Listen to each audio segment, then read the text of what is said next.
बहुत ही भावुक पल है।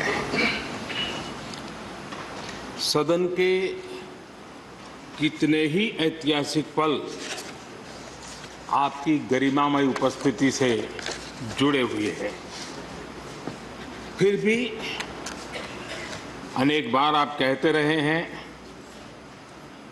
I have retired from politics but not tired from public life. और इसलिए इस सदन को नेतृत्व देने की आपकी जिम्मेदारी भले ही पूरी हो रही हो, लेकिन आपके अनुभवों का लाभ भविष्य में सुदीर्घ काल तक देश को मिलता रहेगा। हम जैसे अनेक सार्वजनिक जीवन के कार्यकर्ताओं को भी मिलता रहेगा। आदरणीय सभापति महोदय, आजादी के अमृत महोत्सव में आज जब देश अपने अगले 25 वर्षों की नई यात्रा शुरू कर रहा है, तब देश का नेतृत्व भी एक तरह से एक नए युग के हाथों में है। हम सब जानते हैं कि इस बार हम एक ऐसी 15 अगस्त मना रहे हैं जब देश के राष्ट्रपति, उपराष्ट्रपति, स्पीकर, प्रधानमंत्री सबके सब वो लोग हैं जो आजाद भारत में पैदा हुए हैं।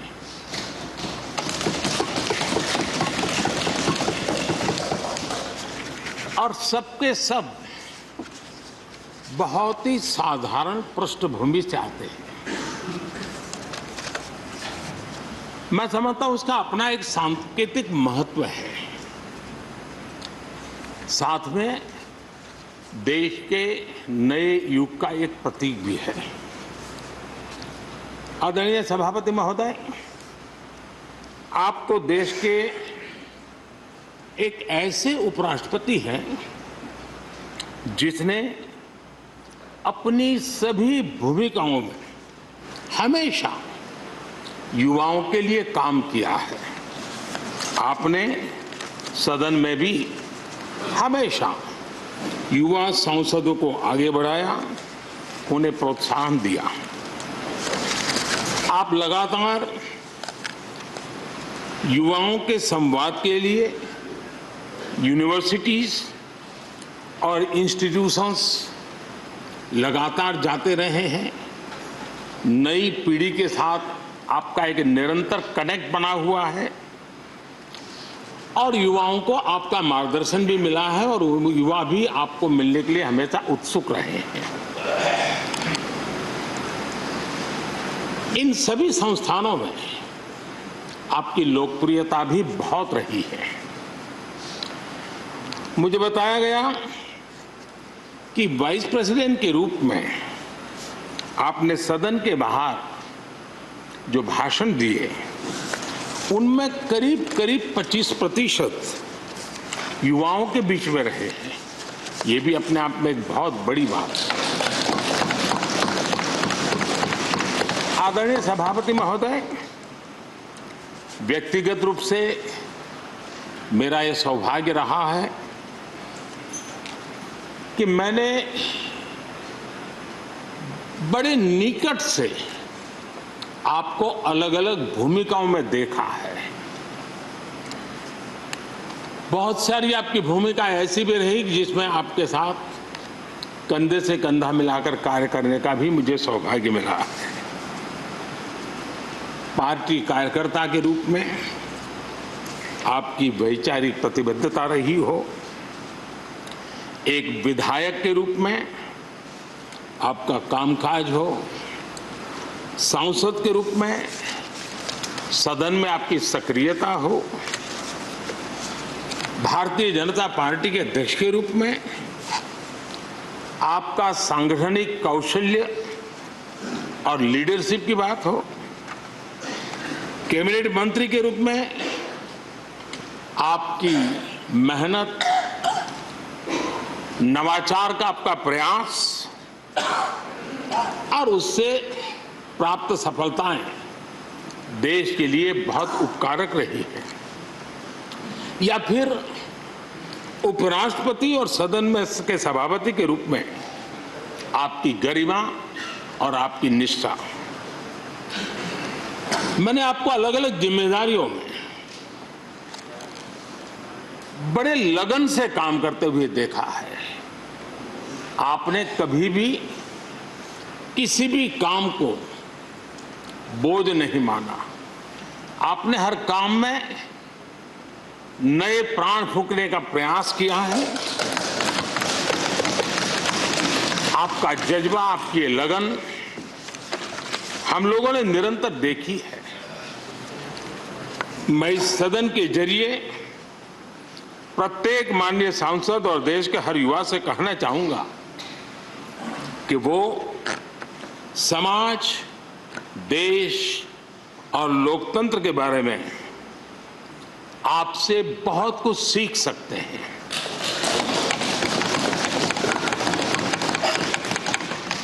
लिसनिंग, लर्निंग, लीडिंग,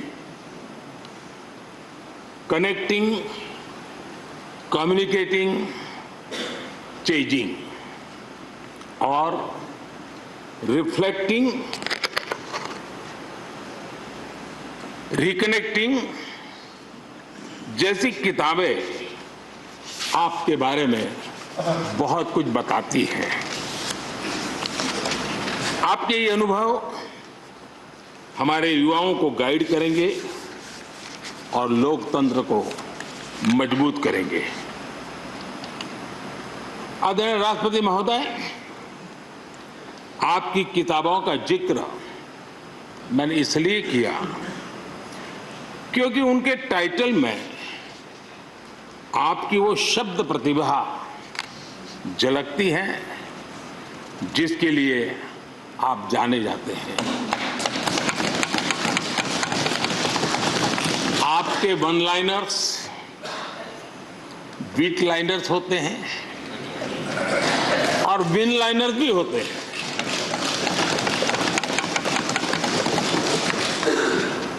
यानी उसके बाद कुछ और कहने की जरूरत ही नहीं रह जाती। Your each word is heard, preferred and reward and never countered.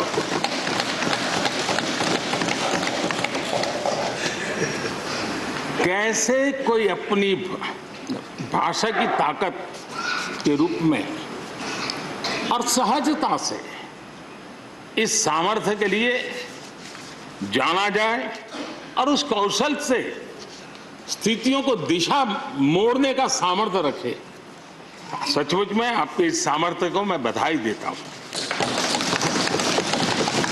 साथियों, हम जो भी कहते हैं वो महत्वपूर्ण तो होता ही है, लेकिन जिस तरीके से कहते हैं उसकी अहमियत ज्यादा होती है।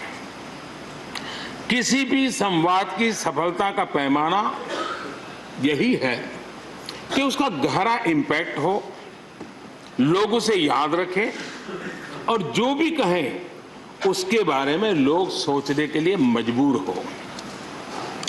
अभिव्यक्ति की इस कला में वेंकैया जी की दक्षता, उस बात से हम सदन में भी और सदन के बाहर देश के सभी लोग भली भांति परिचित हैं। आपकी अभिव्यक्ति का अंदाज जितना बेबाक है उतना ही बेजोड़ भी है। आपकी बातों में गहराई भी होती है, गंभीरता भी होती है, वाणी में बीट भी होता है और वेट भी होता है, वार्मथ भी होता है और विजडम भी होता है। संवाद का आपका तरीका ऐसे ही किसी बात के मर्म को छू जाता है और सुनने में मधुर भी लगता है। आदरणीय सभापति महोदय, आपने दक्षिण में छात्र राजनीति करते हुए अपना राजनीतिक सफर शुरू किया था। तब लोग कहते थे कि जिस विचारधारा से आप जुड़े थे उसका और उस पार्टी का निकट भविष्य में तो दक्षिण में कोई सामर्थ्य नजर नहीं आता है, लेकिन आप एक सामान्य विद्यार्थी कार्यकर्ता से यात्रा शुरू करके और दक्षिण भारत से आते हुए उस पार्टी के राष्ट्रीय अध्यक्ष के शीर्ष पद तक पहुंचे। ये आपकी एक अविरत विचार निष्ठा, कर्तव्य निष्ठा और कर्म के प्रति समर्पण भाव का प्रतीक है। अगर हमारे पास देश के लिए भावनाएं हो, बात कहने की कला हो,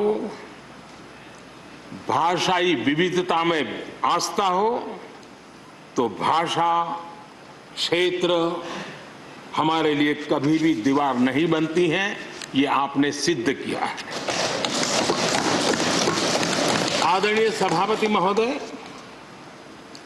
आपकी कही एक बात बहुत लोगों को याद होगी, मुझे तो विशेष रूप से याद है। मैंने हमेशा सुना है आप मातृभाषा को लेकर के बहुत ही टची रहे हैं, बड़े आग्रही रहे हैं, लेकिन उस बात को कहने का आपका अंदाज भी बड़ा खूबसूरत है। जब आप कहते हैं कि मातृभाषा आंखों की रोशनी की तरह होती है, मातृभाषा आंखों की रोशनी की तरह होती है, और आप आगे कहते हैं और दूसरी भाषा चश्मे की तरह होती है। ऐसी भावना हृदय की गहराई से ही बाहर आती है। वेंकैया जी की मौजूदगी में सदन की कार्रवाई के दौरान हर भारतीय भाषा को विशिष्ट अहमियत दी गई है। आपने सदन में सभी भारतीय भाषाओं को आगे बढ़ाने के लिए काम किया। सदन में हमारी सभी 22 शेड्यूल लैंग्वेज में कोई भी माननीय सदस्य बोल सकता है, उसका इंतजाम आपने किया। आपकी ये प्रतिभा, आपकी ये निष्ठा आगे भी सदन के लिए एक गाइड के रूप में हमेशा हमेशा काम करेगी। कैसे संसदीय और शिष्ट तरीके से भाषा की मर्यादा में कोई भी अपनी बात प्रभावी ढंग से कह सकता है, इसके लिए आप प्रेरणा पुंज बने रहेंगे। आदरणीय सभापति महोदय, आपकी नेतृत्व क्षमता, आपके अनुशासन ने इस सदन की प्रतिबद्धता और प्रोडक्टिविटी को नई ऊंचाई दी है। आपके कार्यकाल के वर्षों में राज्यसभा की प्रोडक्टिविटी 70% बढ़ी है। सदन में सदस्यों की उपस्थिति बढ़ी है। इस दौरान करीब करीब 177 बिल पास हुए या उन पर चर्चा हुई, जो अपने आप में कीर्तिमान है। आपके मार्गदर्शन में ऐसे कितने ही कानून बने हैं जो आधुनिक भारत की संकल्पना को साकार कर रहे हैं। आपने कितने ही ऐसे निर्णय लिए हैं जो अपर हाउस की अपवर्ड जर्नी के लिए याद किए जाएंगे। सचिवालय के काम में और अधिक एफिशिएंसी लाने के लिए भी आपने एक समिति का भी गठन किया। इसी तरह राज्यसभा सचिवालय को सुव्यवस्थित करना, इंफॉर्मेशन टेक्नोलॉजी को बढ़ावा देना, पेपरलेस काम के लिए ई ऑफिस सिस्टम को लागू करना, आपके ऐसे कितने ही काम हैं जिनके जरिए उच्च सदन को एक नई ऊंचाई मिली है। आदरणीय सभापति महोदय, हमारे यहाँ शास्त्रों में कहा गया है, न सा सभा यत्र न सन्ति वृद्धा न ते ये न वदन्ति धर्मम। अर्थात जिस सभा में अनुभवी लोग होते हैं वही सभा होती है, और अनुभव लोग वही है जो धर्म यानी कर्तव्य की सीख दें। आपने मार्गदर्शन में राज्यसभा ने इन मानकों को पूरी गुणवत्ता से पूरा किया है। आप माननीय सदस्यों को निर्देश भी देते थे और उन्हें अपने अनुभवों का लाभ भी देते थे, और अनुशासन को ध्यान में रखते हुए प्यार से डांटते भी थे। मुझे विश्वास है कि किसी भी सदस्य ने आपके किसी भी शब्द को कभी अन्यथा नहीं लिया। ये पूंजी तब पैदा होती है जब व्यक्तिगत जीवन में आप उन आदर्शों और मानकों का पालन करते हैं। आपने हमेशा इस बात पर बल दिया कि संसद में व्यवधान एक सीमा के बाद सदन की अवमानना के बराबर होता है। मैं आपके इन मानकों में लोकतंत्र की परिपक्वता को देखता हूं। पहले समझा जाता था कि अगर सदन में चर्चा के दौरान शोरगुल होने लगे तो कार्यवाही को स्थगित कर दिया जाता है, लेकिन आपने संवाद, संपर्क और समन्वय के जरिए न सिर्फ सदन को संचालित किया बल्कि उसे प्रोडक्टिव भी बनाया। सदन की कार्यवाही के दौरान जब सदस्यों के बीच कभी टकराव की परिस्थिति पैदा होती थी तो आपसे बार बार सुनने को मिलता था, let the government propose, let the opposition oppose and let the house dispose. इस सदन को दूसरे सदन से आए विधेयकों पर निश्चित रूप से सहमति या असहमति का अधिकार है। यह सदन उन्हें पास कर सकता है, रिजेक्ट कर सकता है या अमेंड कर सकता है, पर उन्हें रोकने की, बाधित करने की परिकल्पना हमारे लोकतंत्र में नहीं है। आदरणीय सभापति महोदय, हमारी तमाम सहमतियों और असहमतियों के बावजूद आज आपको विदाई देने के लिए सदन के सभी सदस्य एक साथ उपस्थित हैं। यही हमारे लोकतंत्र की खूबसूरती है।